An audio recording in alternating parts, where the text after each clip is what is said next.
dapat masuk lab situ ya? Belum. Di lab situ ini memang dikhususkan nanti untuk processing bahan-bahan yang dari jaringan ya. Jadi kita proses jaringan untuk sedemikian rupa nanti akan bisa digunakan menjadi preparat jadi yang akan dibaca nanti di dokternya untuk diagnosis adanya tumor, kanker ataupun keganasan yang lainnya. Ataupun ingin melihat bagaimana terhadap kondisi sel yang ada di tubuh si pasien. Nah, ini alat tisu prosesor nanti digunakan untuk memproses tisu. Tisu kalau di Indonesia kan jadinya jaringan ya, bukan tisu lembaran ya. Tisu prosesor nanti di sini ada beberapa chamber. Ini namanya chamber. Chamber ini yang akan berisi cairan. Cairan ini yang kalian perlu ingat fungsinya apa. Jadi cairan itu nanti berisi berbagai jenis reagen ya. Mungkin ada silen, bubble, silen, ada alkohol bertingkat. Jadi alkohol bertingkat itu nanti kita taruh di chamber-chambernya ya. Chamber-chambernya alkohol bertingkat. Kemudian nanti di akhir ada silen lagi. Nanti di sini ada parafin cair. Ini nanti akan panas. Jadi parafin itu seperti lilin. Lilin ketika kena panas dia akan cair. Nah, jaringan ini kita akan ikat dengan parafin. Jadi dia diikat dengan parafin agar kondisinya dia kaku. Kenapa harus dikakukan? Karena kita akan potong setipis mungkin nanti.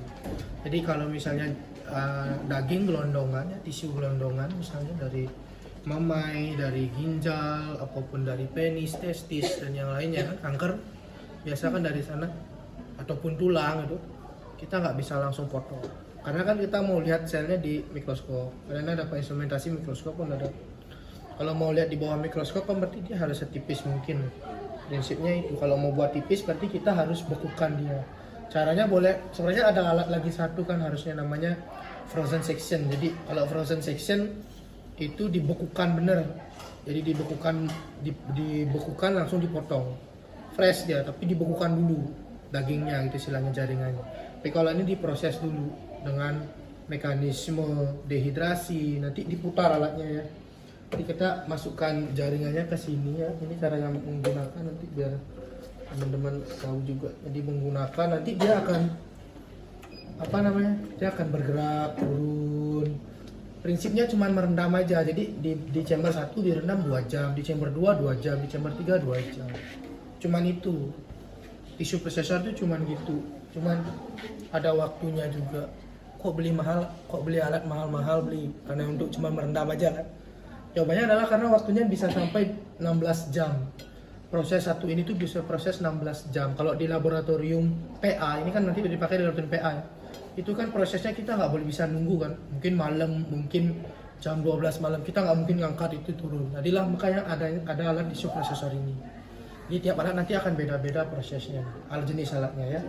Jadi dia turun, dia akan direndam di chambernya nanti, direndam di chambernya.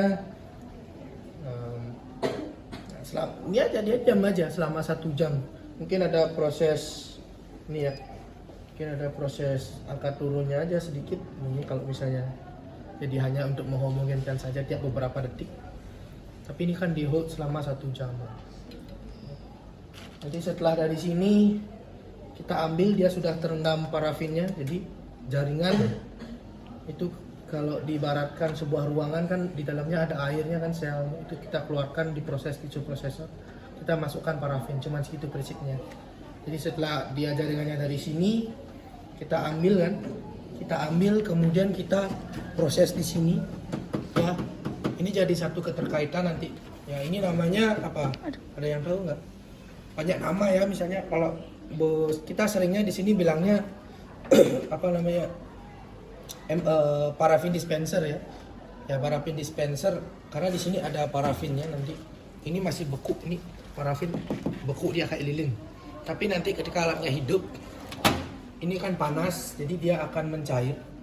Nah setelah mencair nanti akan di sini di sini bisa turun parafin. Jadi kita proses jaringan dari tisu prosesor. Kita akan buat cetakan, dia berupa bentuknya kotak nanti. Ada ya di sana. Nah, ini kan. Ya, ini udah. Oh, itu. Nah, kita akan buat seperti ini nih. Maaf ya. Ini kan jaringannya ya. Ini jaringannya yang coklat. Jadi kita buat nanti bentuknya lilin seperti ini.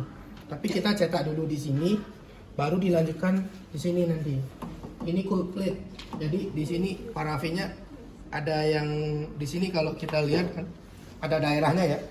Ini daerahnya yang ada lambang ini panas. Ini panas. Ini panas tapi ini dingin. Jadi setelah parafinnya turun, nanti kita dinginkan, dia parafinnya langsung membeku. Tapi nanti untuk memaksimalkan kita bawa ke cold plate. Ya, jadi di cold plate ini dia ini kayak dingin nanti. Ini kayak dingin nanti. Jadi kalau sekarang nggak akan cepat dinginnya, kita butuh waktu kan nanti pemanasan dan pendinginannya. Nanti setelah dingin, ini namanya blok parafin nanti. Ya, blok parafin. Jaringan blok parafin ini bisa disimpan lama. Nah, kalau kalian belajar biomol kemarin, DNA-nya juga akan stabil di sini sampai bertahun-tahun. Kalau kalian mau ekstraksi DNA-nya dari sini bisa. Tapi dan dia bisa bertahan lebih lama ketimbang kita nyimpannya di freezer. Dia lebih lama di sini. Tapi prosesnya akan lebih sulit. Nanti kan kalian perlu proses lisisnya, diparanisasi dan yang lainnya nanti. Setelah dari sini baru masuk ke pemotongan. Jadi kita potong sekarang. Iya, kita potong tipis-tipis. Konsep prinsipnya seperti itu. Jadi setelah kebentuk blok parafin, kita masuk ke alat berikut. Coba mungkin. Ya, di sini ya. Ini namanya apa? Mikrotom ya. Mikrotom. Ya. Ini di sini ada tempat pisaunya nanti. Bapak kondisi gini tidak akan ada pisaunya. Nanti kita taruh pisaunya. Diamond. Jadi pisaunya itu dari apa? Mata pisaunya itu sangat tajam dari apa gitu, udah lupa Bapak. Jadi dia sangat tajam, jadi khusus Bapak simpan di tempat khusus pisaunya. Nanti baru blok parafinnya taruh di sini. Ya, taruh di sini seperti ini. Nanti karena di sini ada pisau kan? Iya. Ya, di sini ada pisau. Jadi ketika ini ada penguncinya. Jadi kayak mesin jahit nanti akan dipotong. Jadi dia bergerak. Kelihatannya nggak bergerak kan? Kelihatannya nggak bergerak, tapi ini bergerak ke depan perlahan-lahan sekali. Ketika ketemu pisau kan dia turun nih, kepotong lah dia. Nanti akan kepotong pitanya itu, pita parafin akan turun di sini. Ya, pita parafin turun sini diambil. Ketebalannya itu ini 0,5 mikrometer.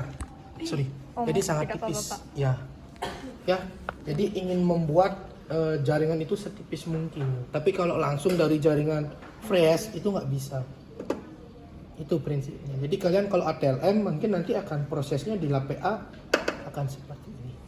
Nanti ada pita DNA, kalian pita DNA. Pita parafin ya.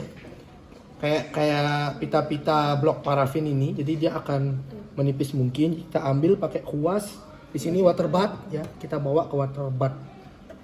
Ambil kaca objek gelas. Nanti kita ambil ya. Kita ambil. Jadi diambil. Jadi dia akan ada di objek gelas. Ketika ada di objek gelas baru nanti di sana di hot plate. Ditaruh di hot plate untuk menguapkan air sisa-sisanya. Setelah itu dia akan tersegel di sana di apa istilahnya ya Pak, kayak didekatkan dengan kacanya gitu kan. Ya menempel. Fiksasi ya kan. Kalau bakteri kan difiksasi. Nanti kita fiksasi pakai itu.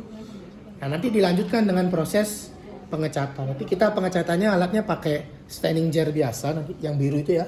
Staining jar biasa nanti diisi dengan berbagai jenis cat, hematoksilin iosin, nanti ada prosesnya lagi, ataupun pengecatan sel juga lain nanti. Ya, itu sih nanti baru dibaca di mikroskop. Sudah selesai. Tapi yang baca kita hanya sebatas melihat apakah catnya sudah masuk atau enggak. Kalau menganalisis apakah dia kanker ganas, kanker enggak, itu bukan ranah kita. Nanti kita serahkan kepada dokter PA-nya. Kita hanya cek, kita tetap cek. Jadi cek itu selnya terwarnai, inti selnya terwarnai, sitoplasmanya terwarnai, sudah. Itu aja. Selanjutnya ya tergantung dari dokternya. Tapi kalau warnanya nggak bagus, kita yang akan ini kan diulang lagi nanti jadi proses. Itu udah. Seperti itu mungkin dari alat isu prosesor, parafin dispenser, cold plate, baru masuk mikrotom, water bath, baru ke hot plate. Yang mekanismenya seperti itu sederhananya. Ada pertanyaan lagi kira-kira? Kalau di lab situ mungkin ada tambahan alat yang kita nggak punya ya, namanya kalau untuk imunohistokimia, kalau kalian pernah dengar ada namanya antibody retriever. Jadi kayak mesin untuk masukkan antibodi ke jaringan ya. Jadi untuk kita tambahkan antibodi ke dalam jaringannya, itu ada alatnya khusus. Jadi ketika dilihat di mikroskop dia akan berpenar warna kuning. Jadi akan berwarna kuning, terlihat mengukur apakah ada target kita atau enggak gitu. Mekanismenya imuno dia. Itu sih yang mungkin kita belum punya, nanti kemungkinan kalau ada waktu kita akan coba pesan. Ada pertanyaan kira-kira mungkin alatnya? Sederhana ya.